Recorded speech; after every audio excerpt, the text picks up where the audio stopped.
क्या आपने कभी सोचा है कि बाइबल का ईश्वर पुराने नियम में इतना गुस्सैल, सख्त और डरावना क्यों दिखता है, जबकि नए नियम में वह दयालु, प्रेमी और क्षमाशील लगता है? क्या यह सचमुच दो अलग अलग ईश्वर हैं, या फिर इसमें छिपा है एक गहरा रहस्य?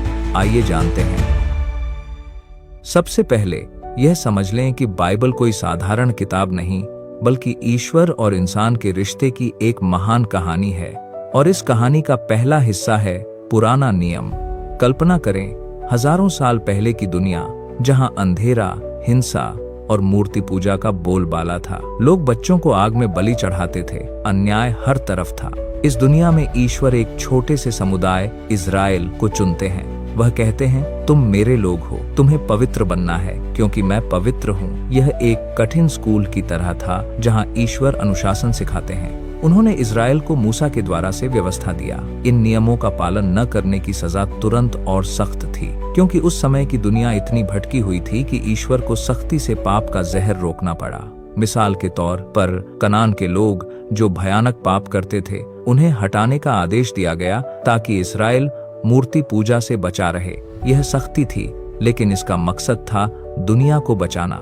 लेकिन रुकिए, यहाँ एक ऐसी बात है जो लोग अक्सर भूल जाते हैं। पुराने नियम में भी ईश्वर की दया हर कदम पर दिखती है। योना की कहानी में हम देखते हैं कि नीनवे के लोग इज़राइल के दुश्मन थे, लेकिन जब वे पश्चाताप करते हैं तो ईश्वर उन्हें माफ कर देते हैं। और जल प्रलय, वह सिर्फ विनाश की कहानी नहीं थी, बल्कि ईश्वर ने नूह और उसके परिवार को बचाया। ईश्वर की इन कदमों से हम समझते हैं कि उनकी सख्ती हमेशा प्रेम और सुधार के लिए थी। अब आते हैं नए नियम पर। समय बदल चुका है, दुनिया अब रोमन साम्राज्य के अधीन है, और यहाँ ईश्वर अपनी कहानी का सबसे खूबसूरत चरण शुरू करते हैं, यीशु मसीह का आगमन। यीशु वह चेहरा है जो ईश्वर के प्रेम को पूरी तरह दिखाते हैं। वह बीमारों को चंगा करते हैं, पापियों को गले लगाते हैं और कहते हैं, ईश्वर ने दुनिया से ऐसा प्रेम किया कि उसने अपने इकलौते पुत्र को दे दिया।